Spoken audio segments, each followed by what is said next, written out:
the one cautionary tale I had for when I've spoken to other attorneys about creating a YouTube channel is you're going to get some really weird comments, especially in the newsjacking world. So you have to decide what do you actually want to engage with and what can you just let die on the vine.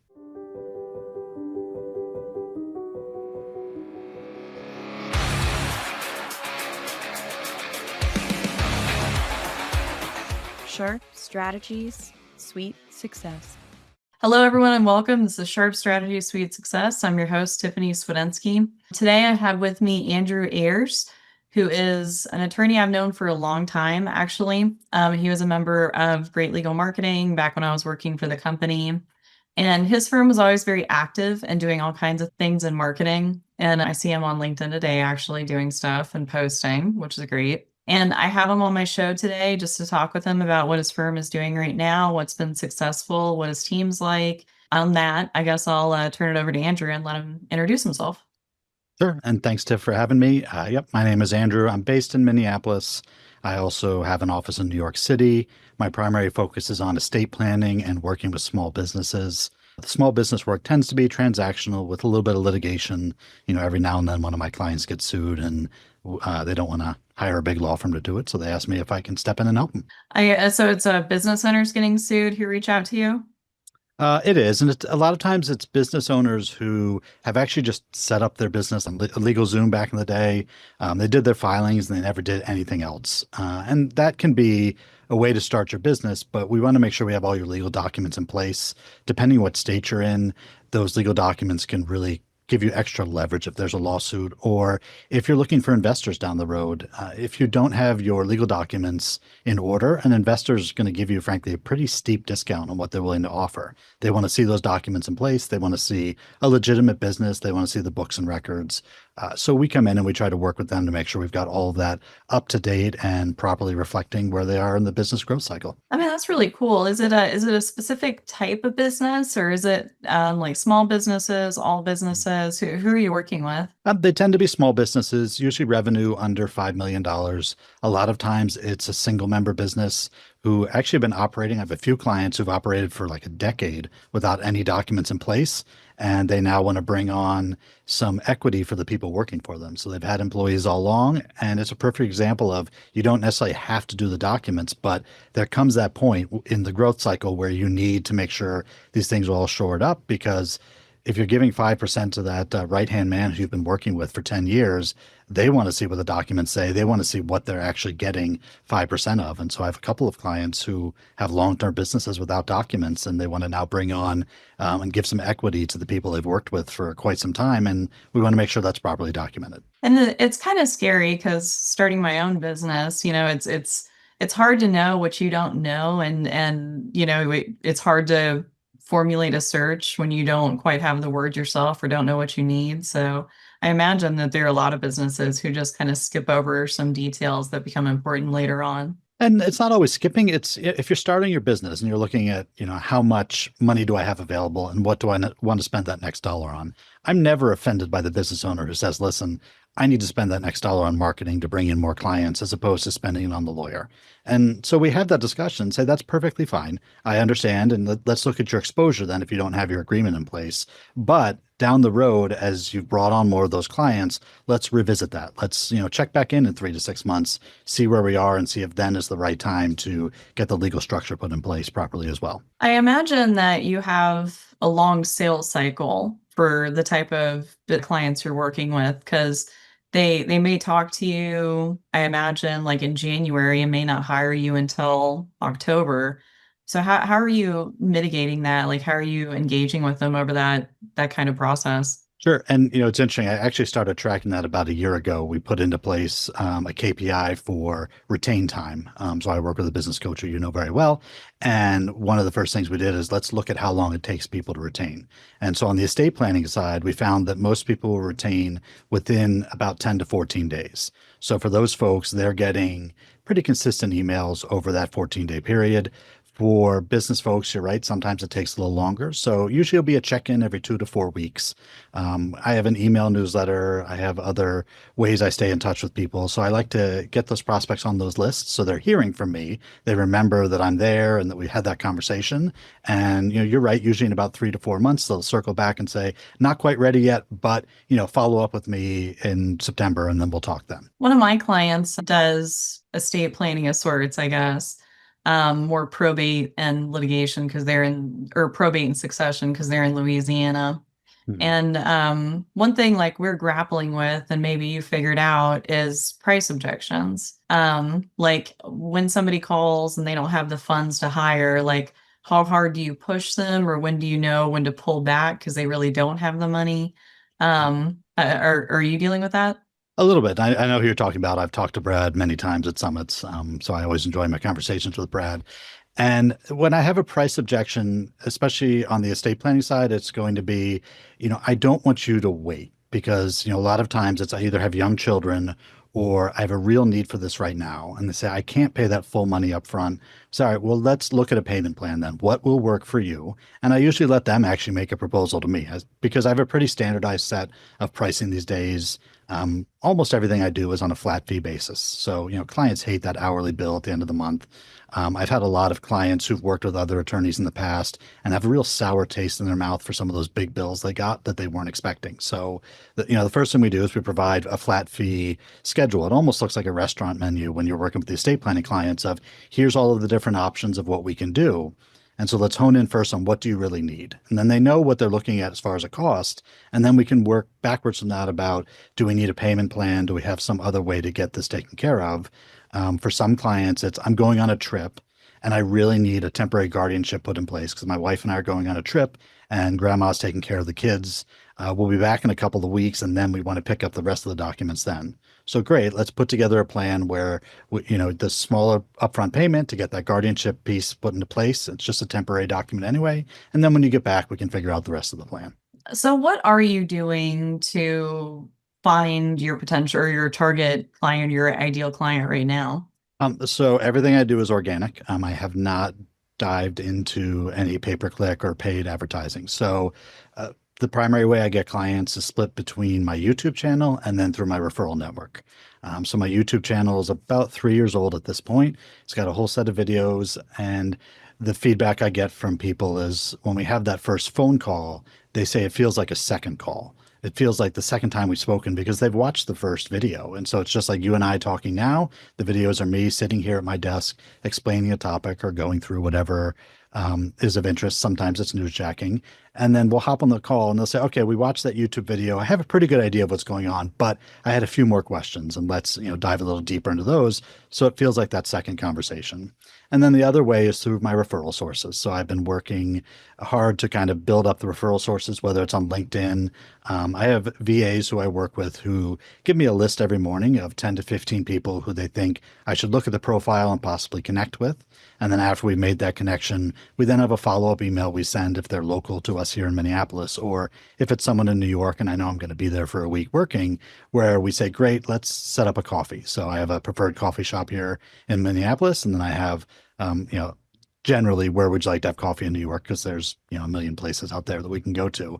And so then the idea is to use LinkedIn to really build that network to folks that I might not necessarily meet in person as we go to networking events. Well, and I had a question, and then you mentioned referrals, and this kind of superseded it.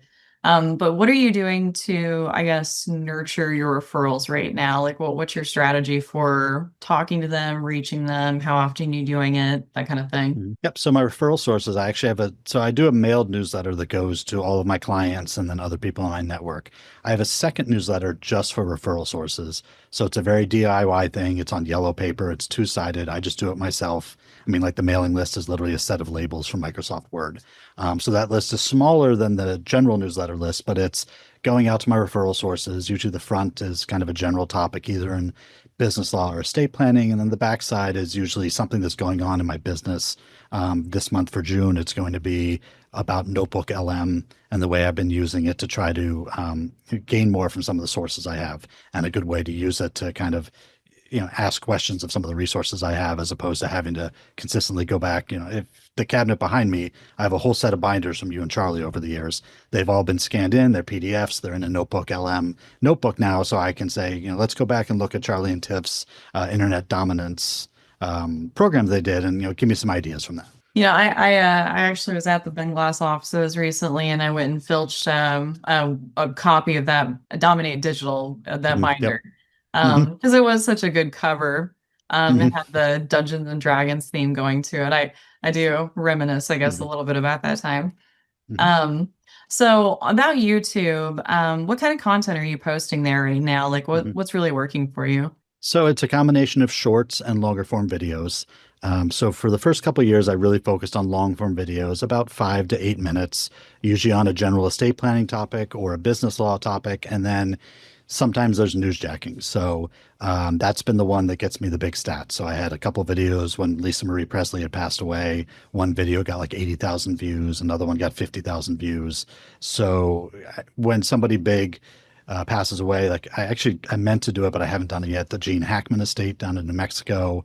When famous people die, if you give it a couple of days, usually the New York Post will pick up on it and give you kind of a breakdown of what's going on and what the different elements are amongst the family. And that's usually a good source to find for doing a newsjacking video. Ironically, I did one on Rick Ocasek from the Cars a couple of years ago, and that's on the elective share in New York, which is if you're married and you cut your spouse out of your will, they have a right to essentially make a claim against your estate anyway. And at some point, YouTube has actually now fed that video to people looking up information on his ex-wife, Paulina. And so I still, even 2 years later, have seen pretty good stats on that video, getting more views.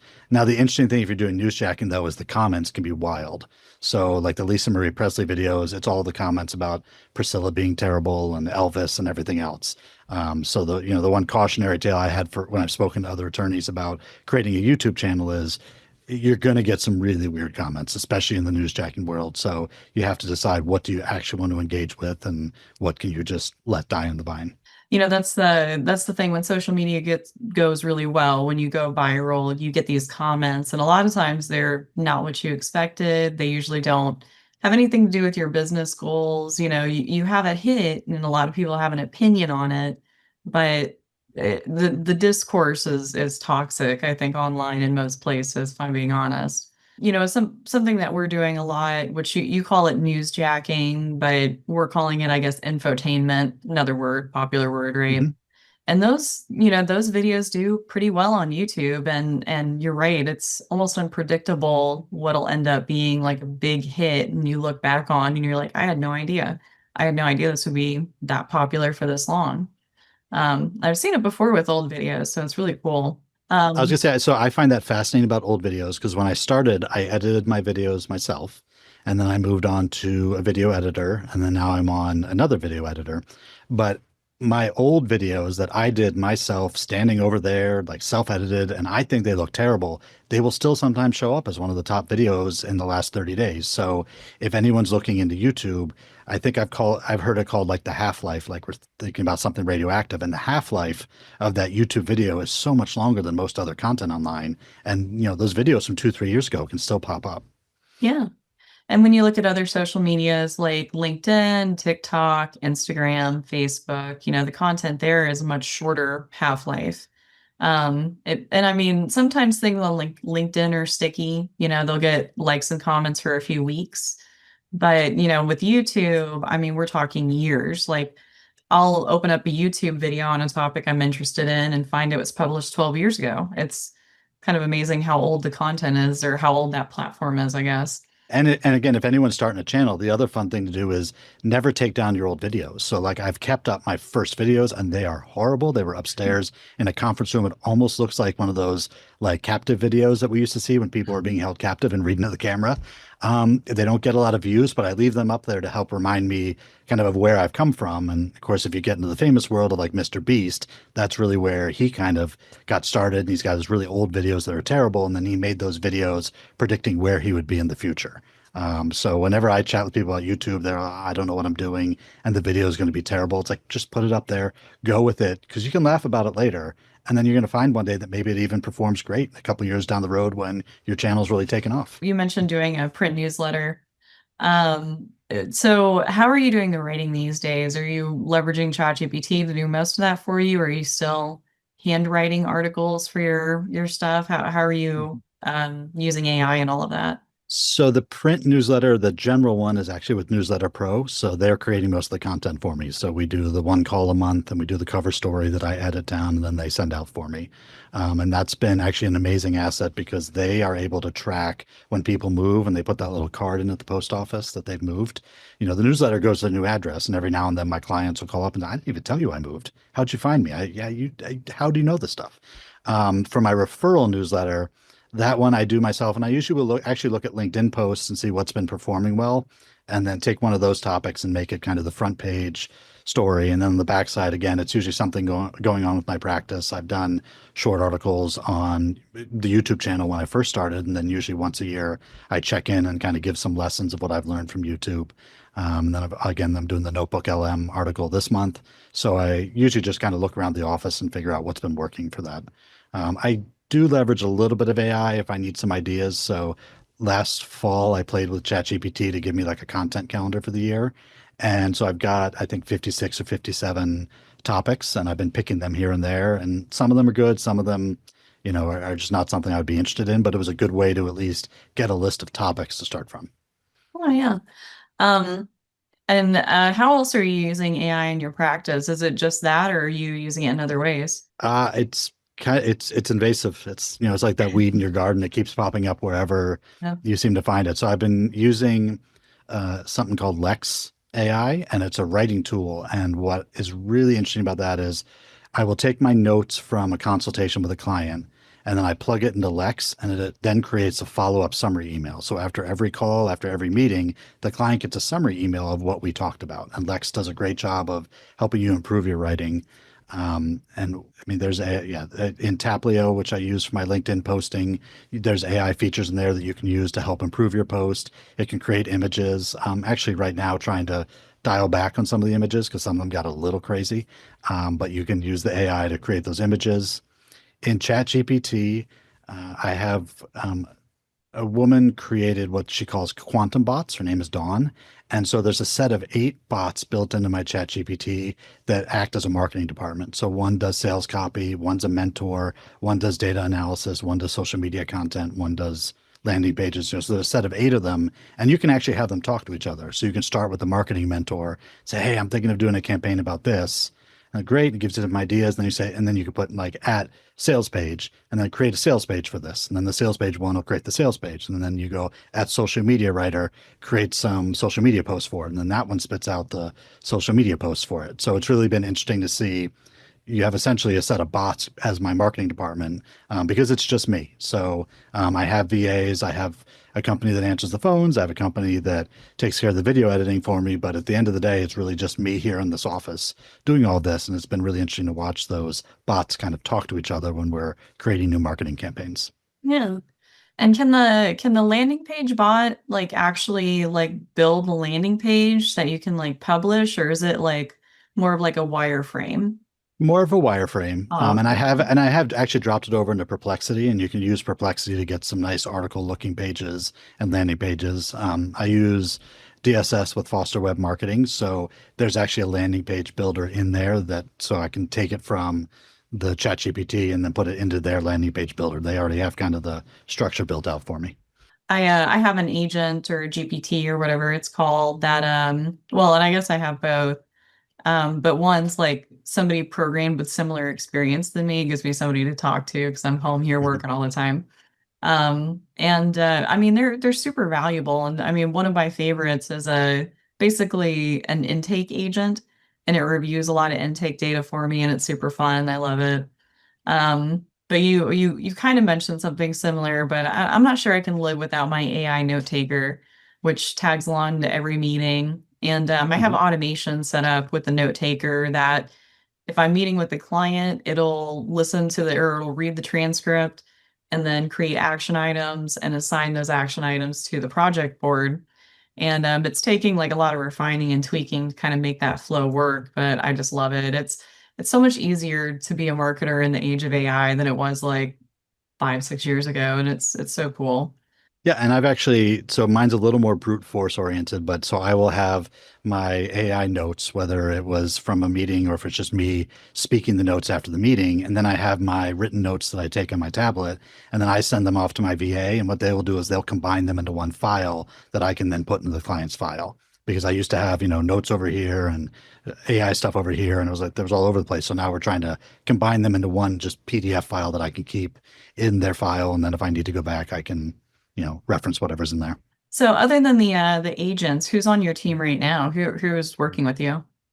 It's just me. Then I have some VAs who are based out of India. I use Smith AI to answer the phones and do intake for me. And then I have my video editors who are based out of Pittsburgh. Oh, okay. And then I do have a paralegal as well. So I have a virtual paralegal who helps with the estate planning drafting when that's needed. And are the Pittsburgh, you say? Mhm. Are the Pittsburgh guys, is that a company? Are they like freelancers or It's a company. So when I started, my first video editor, who she and I loved working with her, but she was doing it as a side hustle. So what would happen is I would give her a bunch of videos, and they weren't getting published on the right schedule for me. So I had moved over to, they're called Piper Creative, based out of Pittsburgh, and so I've got more of, they've got more staff essentially to make sure we can stick to the schedule. But they do pretty much the same as what my old video editor did, but they also actually give a lot more data at the end of the month. So I get a nice spreadsheet from them about here's what videos and what's the stats look like. And then we get some strategic things to do in the next month. how often are you getting behind the camera and recording? Because I mean, I imagine you're really busy. Are you doing that weekly, monthly, and how are you making the time for it? So I try to do it weekly. My goal for May was actually to shoot one video per day because I had fallen behind and I knew I was going on a vacation in June. So I was able to do that. I think 4 out of 5 days a week, I shot at least a video so that all of June was scheduled before I left for vacation, which is kind of where I want to be. And so Friday afternoons are a great time to batch videos. So you can sit down and knock out 3 or 4 long videos, or the short form videos, that takes like 10 minutes.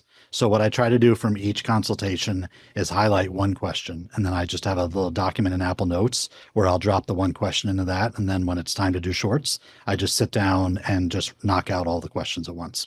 See, if I followed my own system, and you probably do too, but I have a remarkable tablet somewhere, and if I remember, like if I have a content idea, I take it and I open up the full, notebook for that and I write it down. It's usually just like you said, like a question, and then try to answer it at the end of the week if I'm doing a video. And these days I'm mostly doing articles because my camera's not very great.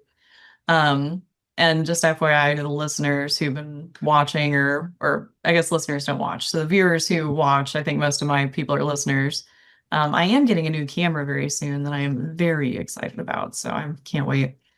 So I guess just kind of a general question, because you have a small team, you're doing a lot yourself. How are you handling all that? Like, how are you managing your time? Are you just time blocking something else? Like, how are you getting through the week? Yep. So I learned years ago from Ben Glass about the power of time blocking. And so for me, it's Sunday mornings. It's usually quiet, nobody's around, and I will look at my calendar for the week. My Google Calendar already has blocks put into it, so certain things can't get scheduled over it. And then we have blocks for telephone calls that can also get overridden if there's like a court appearance. But generally Sunday mornings, I will sit there. My passion planner is just off camera over here, and I will block out on paper kind of what the week looks like. I've been trying to get my daughter, who's going to be a sophomore in high school, to do the same. So freshman year was lots of things.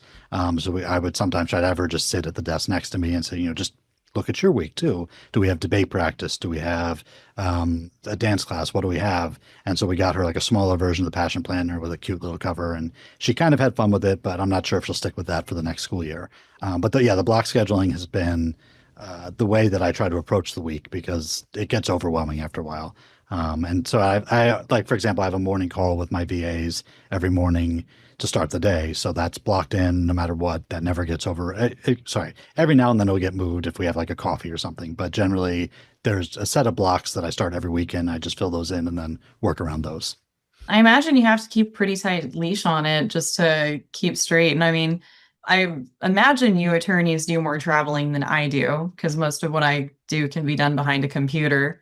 And so, like, it's so easy for a week to get filled up just me sitting here working on stuff. And when you have to travel and when you have to commute, I mean, maybe it's been on my mind lately, but man, there are just not enough hours in the day, not enough hours in the week, and it's a shame. Yeah, it can get tough. And, part of what I'm working on is trying to get more and more things offloaded to my VAs where I can, especially when it's non-legal work. So right now they've taken over almost all of the onboarding process. So when somebody signs up, they get added to a newsletter, the birthday goes on the calendar, they get set up in Clio, like all these things have now been pushed to them. And I just send them the info because I have a form that comes in from the client they fill out. And then I just zip it off. Once they paid, I zip it off to them and say, do the file opening tasks. And we have a Trello board that we work with. And each client has a card and it's got the built-in checklist. So there's a couple things I have to do. Like physically, I have to create a file folder here in the office. I have to make sure the payment is credited against the bank account, but there's plenty of those tasks that they get to do. And so they get the Trello card and then they start going through, and it's really taken a pretty good amount of time out of my schedule, because I would say it's probably 45 minutes to an hour if I was to sit there and do all the tasks on the Trello card for each new client. So you're using Trello too, which that's what I'm using for a project, and some Notion. I can't fully commit to Notion for some reason. I still like Trello. I don't know if I think it's still in beta, but have you tried their new feature where you can just basically forward an email to Trello and it shows up in like a little inbox, and it uses AI to automatically create pretty much a project card just based off the email you sent it. And it's so cool. Have you seen that yet? I haven't, but I'm like you. I want to love Notion. So a few people that I follow on content, they will send us, like Justin Welsh will send out his LinkedIn templates into a Notion document. And there's 2 courses that I've got sitting in my notes of like, do I want to buy this one or that one? Because I feel like if I go through one of the courses, then I'll understand it. Because I mean, I understand what it is generally, but I feel like before I commit, I want to kind of learn the rest of it. So Trello's been a nice kind of light way. And, it's for me, also the VAs have to understand what they're doing. They're very literal.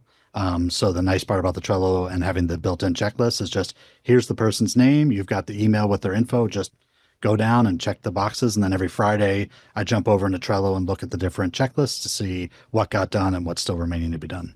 Yeah. I mean, that's pretty similar to how I manage my team, which I get daily recaps from them and they send them through Notion. But we pretty much only use Notion for the daily recap, so I can see like what they worked on and what needs my feedback, because that's the main reason I'm looking. I'm slow as heck. And then like Trello, like I'll go through the activities and just to see, because my team has to leave comments in Trello. That's how I tell them we have to work. We have to stay communicative and leave notes so everyone knows where everyone else is at in the project. And so I'll just look through the activity list and just get a really good idea of what's been done. And when you get everyone on board working on the same system, it's just really nice. It's really nice and useful. Yeah, and I've been with my VAs for just over a year now, and I think we've gotten to a really good place of our system with our daily call. We manage a lot of what we do through Google, just through a Google Drive where they can upload documents. I can upload documents and checklists. Trello is really the only outside of Google product that we're using. And that's really and those matter checklists, actually, I had built for myself before I had the VAs, just to remind myself, okay, new client gets added to this and that and this and that. So it made it very easy to just give them access and say, okay, you go in now and you can check the boxes for me. Yeah, certainly. So are you at a place with delegation where you feel like you're just really good at it and you're just like, here you go? Or is that something you still work on? No, I wish I want to be so much better.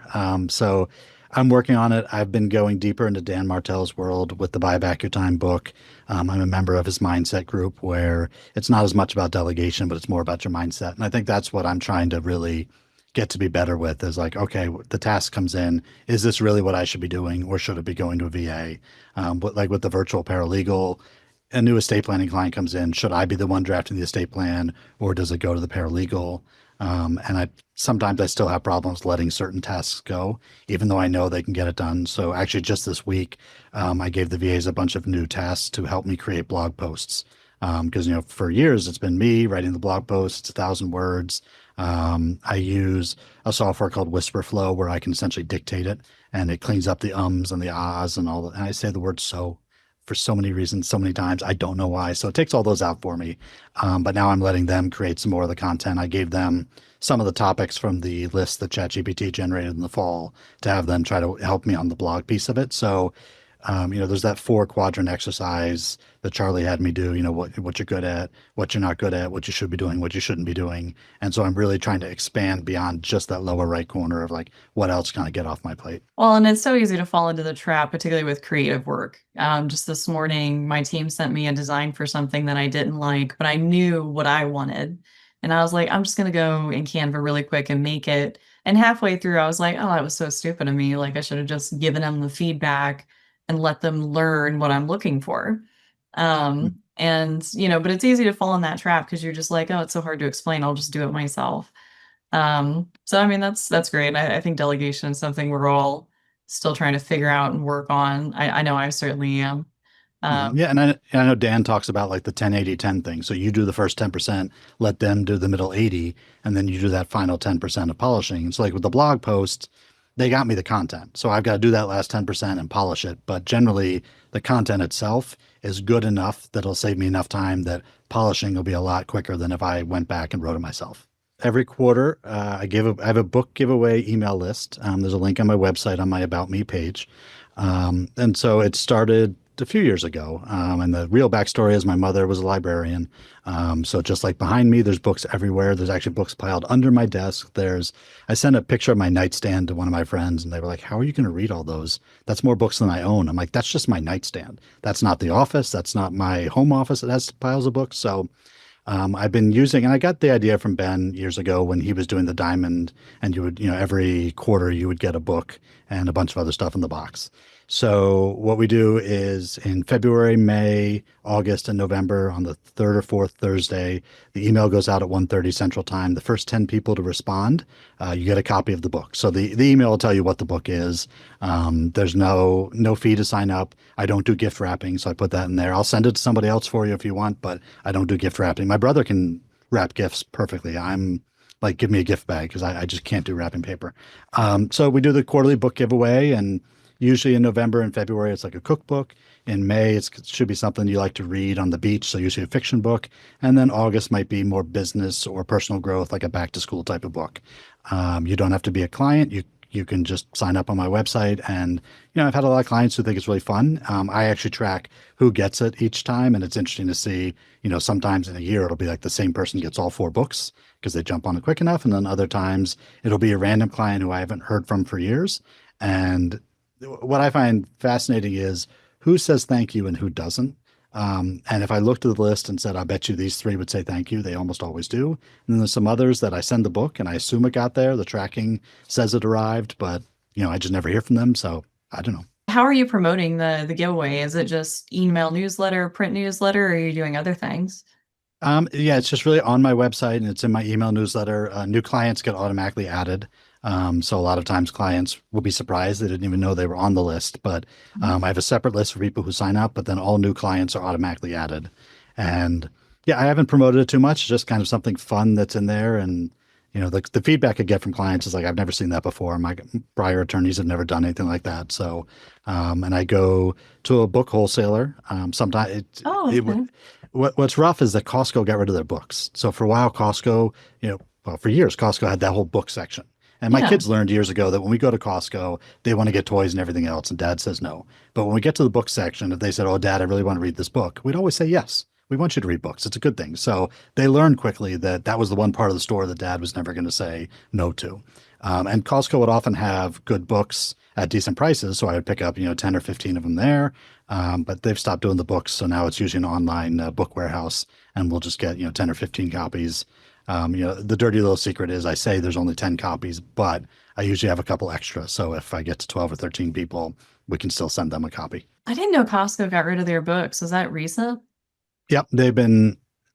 I was talking to one of the cashiers and they said it's because it's too labor intensive to manage that part of the store. Like everything else just comes on pallets. It's easy to move around, but the books come in separate boxes and they're not the same as the rest of the store. So it was an efficiency thing, which I think is really sad. But also we've watched our Costco out here. The book section has been moved and it's down to one table. And sometimes the Costco still have some books, but it's not like it used to be where you'd have a big old section of books.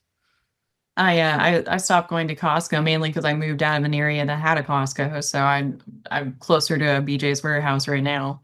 Um, but and if you've ever moved with books, like you can't put too many in a box or the box will Hmm. get too heavy. So I imagine that's part of it for Costco. Just Hmm. all the pallets of books are just heavy to deal with.